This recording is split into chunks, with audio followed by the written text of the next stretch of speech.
샘터 가족 여러분 안녕하십니까. 샘터지기 김덕균 목사입니다. 오늘은 누가복음 19장 28절부터 48절까지고요. 오늘 본문 말씀은 이제 예수님께서 십자가를 지시고 고난 받으시기 위해서 예루살렘에 입성하시는 장면이죠. 물론 예수님의 공생애 동안에 예수님께서 예루살렘에 여러 번 오고 가셨지만 이번 예루살렘 입성은 마지막 고난을 앞둔 예루살렘의 입성이기 때문에 의미가 있는 거죠. 19장 28절부터 48절입니다. 28절 예수께서 이 말씀을 하시고 예루살렘을 향하여 앞서서 가시더라.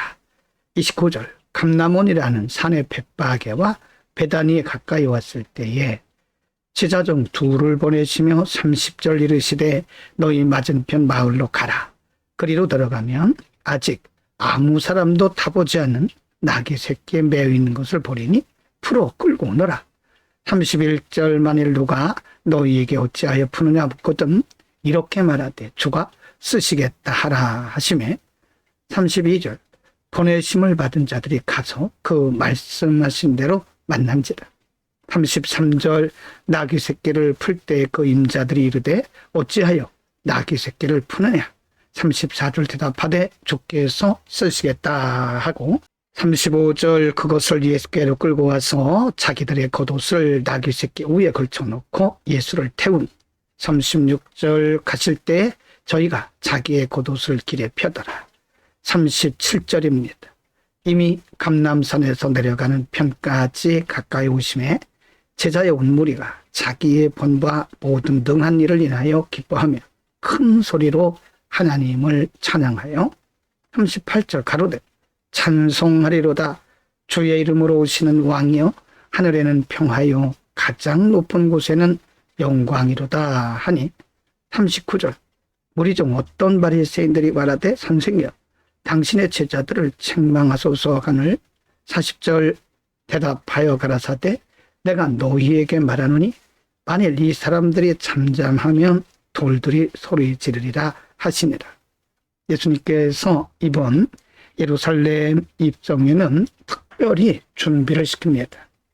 나귀 새끼를 준비하라고 제자들 보내셨고 제자들이 나귀 새끼를 끌어왔을 때 그 위에 겉옷을 얹고 또 자기의 겉옷을 길에 펴고 이미 감람산에서 내려가는 편까지 가까이 오셨을 때에 제자의 온 무리가 자기의 본바 모든 능한 일을 인하여 큰 소리로 하나님께 영광과 찬송을 드립니다. 이것은 이미 구약에 예언되어진 대로 나귀 새끼를 타신다고 하는 예언을 이루기 위함이시고요. 겸손하게 구원의 역사를 이루기 위해서 예루살렘에 입성하시는 그 모습을 볼 수가 있습니다. 그러나 종교주의에 빠져있던 바리새인들은 지금 예수님께서 하시는 일이 무엇인지 알 리가 없죠. 그래서 예수님께 와서 제자들에게 책망해달라고 이렇게 요청했던 겁니다. 41절부터 48절입니다. 41 가까이 오사 성을 보시고 우시며 42절 가라사대 너도 오늘날 평화에 관한 일을 알았다면 좋을 뻔하였거니와 지금 내 눈에 숨기웠도다. 43절 날이 이를지라 내 원수들이 토성을 쌓고 너를 둘러 사면으로 가두고 44절입니다. 또 너와 및 그 가운데 있는 내 자식들을 땅에 메어치며 돌 하나도 도로에 남기지 아니하리니 이는 권고받는 날을 내가 알지 못함을 인함이니라 하시니라. 45절 성전에 들어가사 장사하는 자들을 내어 쫓으시며 46절 저희에게 이르시되 기록된 바 내 집은 기도하는 집이 되리라 하였거늘 너희는 강도의 구려를 만들었도다 하시니라. 47절 예수께서 날마다 성전에서 가르치신 대제사장들과 서기관들과 백성의 두목들이 그를 죽이려고 꾀하되 48절 백성이 다 그에게 귀를 기울여 들으므로 어찌할 방침을 찾지 못하였더라.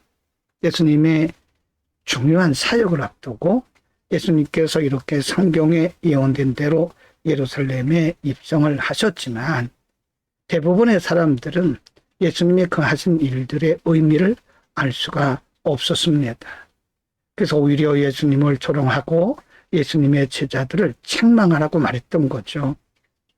예수님께서는 그들의 무지를 바라보시면서 매우 안타까워하셨고요. 45절 이하에서는 이제 성전에 들어가셔서 성전을 정결케 하시는 장면을 볼 수 있죠. 종교주의에 빠져있던 바리새인들과 유대인들은 매우 경건하게 보이긴 했지만 메시아의 오심에 대해서 전혀 관심이 없었기 때문에 오히려 하나님께서 기도한 집이라고 말씀하신 그 성전을 그들은 강도와 그리고 장사꾼들의 장소로, 상업장소로 바꿨던 것입니다. 인간의 무지가 이렇게 거룩한 하나님의 뜻을 가리운다는 것을 볼 수 있습니다. 오늘은 예수님께서 인류 구원을 위한 십자가 고난과 죽음을 위해서 예루살렘에 입성하시는 장면을 상고했습니다. 예수님은 구약의 예언대로 나귀를 타시려고 나귀 새끼를 준비하셨고 그 나귀를 타시고 예루살렘에 입성하셨죠. 물론 이런 예수님의 사역에 대해서 예수님의 행하시는 일들에 대해서 대부분의 사람들이 알지 못했고 일부의 사람들만 예수님의 예루살렘 입성을 찬양하고 찬송했던 것을 볼 수 있습니다. 그들은 예수님에 대해서 전혀 알지 못했기 때문에 그런 거죠. 예수님께서 이 땅에 다시 오실 때도 이런 일이 있지 않을까 생각을 합니다.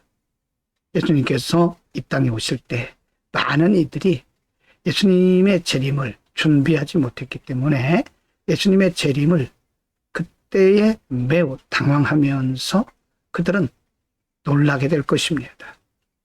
그러나 미리 예수님의 재림을 준비하고 신부단장했던 이들은 예수님의 오심을 환영하면서 찬양하면서 영생의 나라에 들어가게 될 것입니다.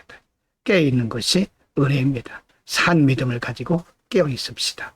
기도합니다. 거룩하신 아버지, 오늘 예루살렘에 입성하시는 예수님의 모습과 그 모습을 바라본 유대인들과 일부의 사람들을 보면서 우리가 예수님께서 다시 이 땅에 오실 때의 모습을 보게 됩니다. 우리는 늘 깨어서 신부단장하고 예수님 오실 날을 기다리다가 예수님 오시는 날 예수님을 맞이하게 하옵소서. 예수 그리스도의 이름으로 기도드립니다. 아멘.